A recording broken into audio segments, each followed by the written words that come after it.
Hello everyone and welcome. There has never been so much money in football. Clubs are showing record revenues, and yet one of the largest teams in the world is beginning an almost unprecedented austerity drive.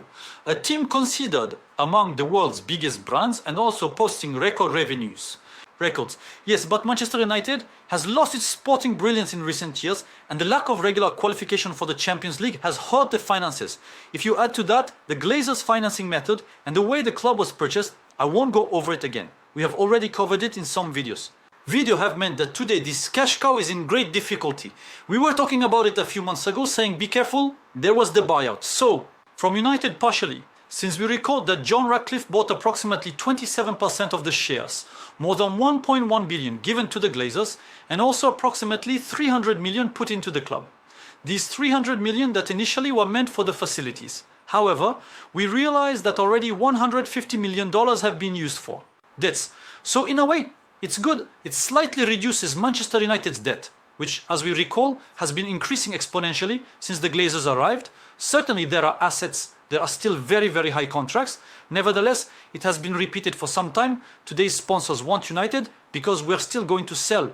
But the lack of results means that the contracts will be smaller in the years to come. Now football is becoming more and more expensive. There is still rampant and global inflation, and the investments made in the transfer market in recent years have been quite catastrophic.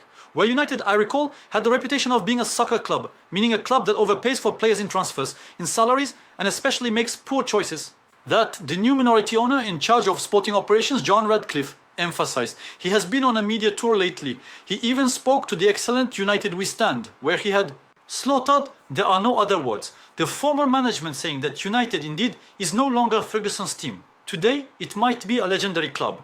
But the current team is 13th in the Premier League. And even if improvements are possible given the number of individual errors that are ruining United's season, we know very well that qualification for the Champions League is more of a mirage. And economically, under these conditions, it will be even harder.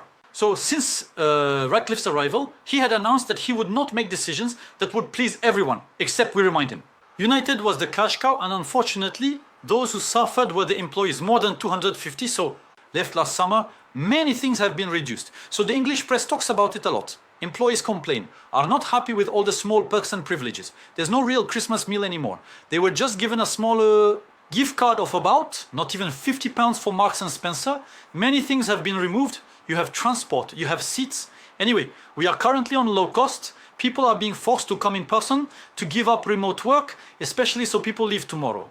Anyway, we are almost on a management which pushes people to leave, which is very far from this idea of a family club that Manchester United embodied for a very long time. So the management's choices are strong at this level. Even if some might say, wait, okay, we're making a redundancy plan, whatever you want. There's a second one, by the way, that is currently emerging. But shouldn't we rather part ways with some players? And the problem is there too. Who is at the end of their contract in 2025? Because you tell yourself, it's true that there are quite a few disruptive players in the locker room earning big salaries. The problem is, there are very few players at the end of their contract in 2025. You have Johnny Evans, who is a good guy, who doesn't have one of the highest salaries. You have Eton, a backup goalkeeper, you have Eriksen, you have Maguire, and you have Lindelof. So we imagine that among those 5 players, Purse should extend. So it will slightly lighten the payroll. You also have the young Hamed Diallo. Now, there is a negotiation, of course, to extend, because it is one of the priorities. It is even the current priority of the club. In theory, it should happen, even if he obviously has offers. We have Sancho, who should finally be sold, I believe, next summer, since his loan will expire. Seems to be going not too badly. We recall that last summer, for once, United successfully made some sales. Nevertheless, we see that even if you want to lighten your payroll by several million, which is, between us, if you manage to lighten that load, you could have kept the jobs, but that's something else. Unfortunately, in football, the first to bear the brunt are the employees, rather than, let's say, those with higher wages, because it's also not... United wants to part with the highest salaries. Notably Casemiro, who is out of contract in 2026. They hope to offload him this summer to a Gulf country with a big salary where the player would be happy to go.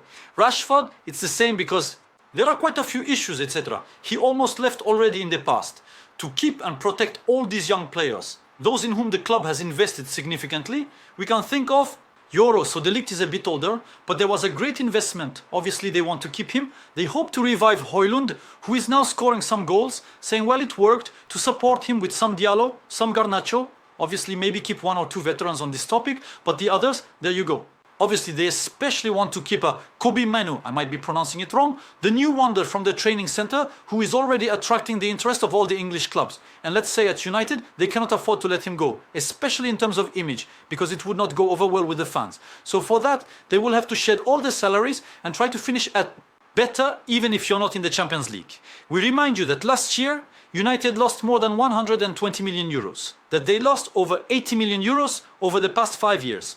I'll let you pass. I'll let you think. They lost over 80 million in 5 years, 120 million last season, even if they show record contracts.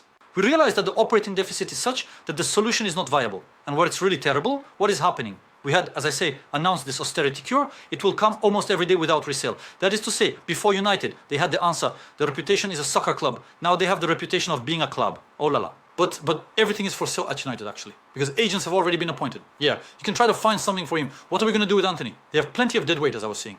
Guys who came at a very, very, very high price, who are now unsellable, can only be sent on loan with an option to buy at most.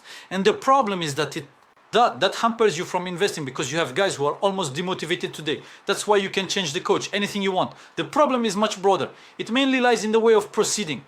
We see that Ashworth, who arrived 5 months ago as sporting director, is already leaving. Caution, it's not necessarily a bad thing. Mind you, the guy had already made very good moves before. He has a very good resume, a good reputation. He is absolutely not a loser. However, the problem is that it was a mess because they brought in lots of people. And in fact, you didn't know who was doing what. Not to mention Ten Hag's influence on transfers and Mendes' prominence as an agent.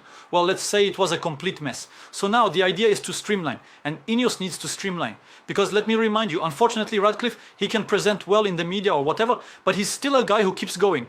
Social plans, it's still someone who got fooled in Nice and in Lausanne. That is to say, INEOS, for now, in football, is a disaster. And yet, at United, the people who brought in Jean-Claude Blanc and other people, including someone who was at Manchester City, I mean, they brought in high-level people. Now, these high-level people, they need to be put in the right place, with a clear hierarchy and a clear organizational chart, which United has not had for more than 10 years. He's there. It's about how the club was managed, who made the football decisions and why they were made. And now the austerity measures are a good thing. However, it's true that it might be a little scary because Ratcliffe, he doesn't have, he's a billionaire, whatever you want. But you realize that he doesn't have the pockets like an Abramovich had or whatnot, or Qatar. So at some point, he must put back. Normally it was planned, but there were $100 million that were supposed to be put back, I believe, by the end of the year by him. We'll see what happens and where this money will be used. Because as I said, the first payment, it was supposed to be used for the structures. They realized it was to restructure the debt and pay off some debts, clear about $150 million, which is not necessarily a bad thing either, mind you. Except now, what is it? These 100 million, what will they be used for? And that's where in fact we realized that United was absolutely not a club. Football-wise, it had become a club, a stock title, a financial investment with debt retraction, etc. I buy you out and everything, which is quite terrible when you see everything. This club is still capable of stirring up worldwide. So in a way, it's a good thing, and we finally want to believe in INEOS in football terms. Because in Nice, they have invested money. You know, they have invested a lot. But for what result in the end? Not to mention that the club is unsellable. Remember that Ratcliffe wants to part with Nice, but given the structural deficit, it would be very surprising. With United, the austerity measures were necessary. The club was living beyond its means to get all the stolen contracts, etc. As long as you don't have a Champions League qualification. It's absolutely unlivable. And currently, in sports terms, no matter which coach you appoint, it's not possible. We are in the process of restructuring the organization chart. So honestly, there are good things being done. That doesn't stop United from trying to strengthen this winter, perhaps in a way, a bit more economical. Because just last summer, it was a mess with INEOS. Reminder, the values were overpaid and so were the investments made last summer. Obviously, the owners want the players to stand out because they don't want to lose their investment. So obviously, I understand at that level. But now, I'm telling you, for next summer and all, no, you wait more, United will not be able anymore. Put the amounts they were putting into the transfer market, provided of course that they first reduce some salaries. They will even try to sell certain players, and potentially they could be active. But paying 80 million for Hugeland, 100 and some million on Anthony, similarly Xerxes, I'm saying it, I can't pronounce it, the Dutch striker, they also paid a lot for him. Anyway, overpaying like that, or Euro since he had a year left on his contract, they won't be able to anymore. Plus, they clearly won't be able to anymore. They also need to offload players, but they are starting to do that. They are beginning to do that. So in some way, it's positive. Now, they are leading Amorim. Okay, he did a lot of things at Sporting. They will have to give him time. But the problem is there's so much pressure. And here, Ratcliffe is right. He reminds us United is not the United from 10 years ago. Today, it's like Arsenal a few years back. It's a very big club, but the team. The team is average. There, United. The team is very average with a locker room full of freeloaders and guys who are unfortunately overpaid and completely demotivated. With a club, and there, it's going to be a bit very dangerous. The atmosphere at the club is not good. Between the guys who have left, some being pushed to leave, certain privileges being removed, certain rights, etc. It's very complicated. And you add to that the fact that in the media there are always certain public relations campaigns and some firms that are there to say yes, but Prince Justin might want to buy the club if he's there and all. Notably, the Sun does this, making people think about possibilities, and that's very dangerous. Oh yes, but with me, we would have no more debts, the stadium would be improved, etc. It's all bullshit, and it's mainly destabilizing. Why? Because the team is not necessarily having the success hoped for. However, I'll remind you, it's sad for United fans, but you shouldn't expect a golden age in the coming months. We'll have to return to certain work values with young players. Guide them, that's what they want to do, and therefore offload everything else. So in a way, it's good. Obviously, it's sad for all those who are losing their jobs. There might be other ways to achieve all this. Nevertheless, Ratcliffe is more than right. Manchester United, one of the richest clubs in the world, one of the biggest brands in the world, and well, despite that, it is experiencing an austerity drive that is only just beginning, and might be very long if the club does not reach the hoped for heights and fails to offload quickly. Dead spots with princely salaries. So best of luck to them.